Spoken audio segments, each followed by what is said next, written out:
This is my version of Holes, chapters 1 to 3. Just another idiot who thought it was a good idea to bother a rattlesnake. Before we knew it, he was rushed to the hospital, while we were left to carry on digging in the blazing hot sun with a shovel that was taller than me. I actually enjoy digging. I think it is a weird but fun punishment after all. Later that day, I was laying in my bed thinking about who they were going to replace Bath Bag with. Another person who is out of their minds and plays with a snake or even a yellow-spotted lizard. The next day, the bus pulled up. It was a new campmate to replace Bath Bag. As he stepped out of the dusty bus, I remember seeing him before. It was about 3 days ago, when I was walking the streets, when I came across a charity shop and looked in the window and saw Clyde Livingston's shoes. So I went in, walked towards them and made sure no one was watching me. I grabbed them and ran. I ran until I came to a bridge and the police weren't following me. I then accidentally dropped them and they landed on a new campmate. I then got caught by the police and they sent me here, Camp Green Lake. Hopefully he doesn't know it's my fault he came here. I didn't know whether I should keep my distance or be friendly and still don't tell him. Chapter 2. After the new campmate went to meet Mr. Sir, he was given his orange jumpsuit and his shovel. He came to join us digging. X-Ray, Zigzag and Armpit, the other campmates, were very interested in the new campmate and started to ask him questions. A couple minutes later, we found out that his name is Stanley. In the distance, we could see a truck coming towards us. It was the water truck with Mr. Pendanski driving it. I really like it when either Mr. Sir or Mr. Pendanski fill up our water canteens because it gives us a refreshing drink. As I peered over my hole, I noticed that Stanley was struggling.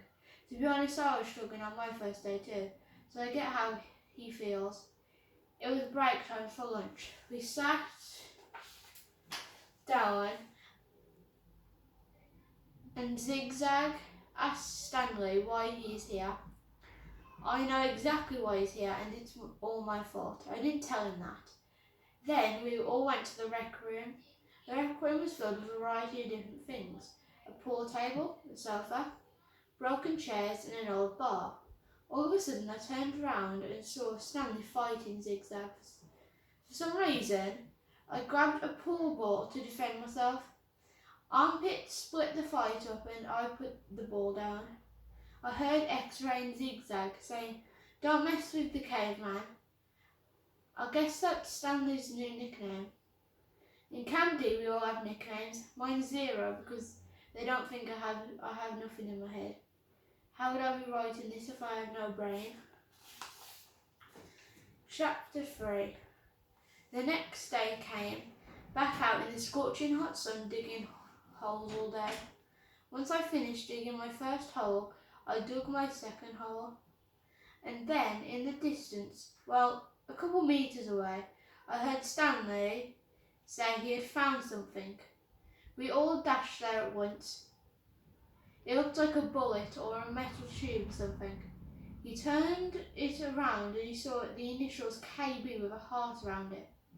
Zigzag said to Stanley, if you give it to me, I will keep it for you. And in the morning I'll give it to whoever is filling the canteens and I'll get a full day off. So Stanley gave it to him.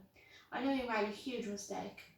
The next morning, Zigzag did exactly what he said yesterday. He told Mr. Sir about the tube and Mr. Sir called the warden. In my opinion, the warden is very bossy and rude. She came down to the holes in her car. Mr. Sir handed her the tube and let Zigzag have the day off. She also let us have our canteens topped up. She can also be a tiny bit nice. The warden got back in her car and headed back to her cabin. Later that day, Mom came and told us to finish our holes and go back to our tents. One was Mr. Pendanski's nickname. As I was lying in my bed, I was thinking about how my mum just disappeared one day, and I don't know if I'll ever see her again.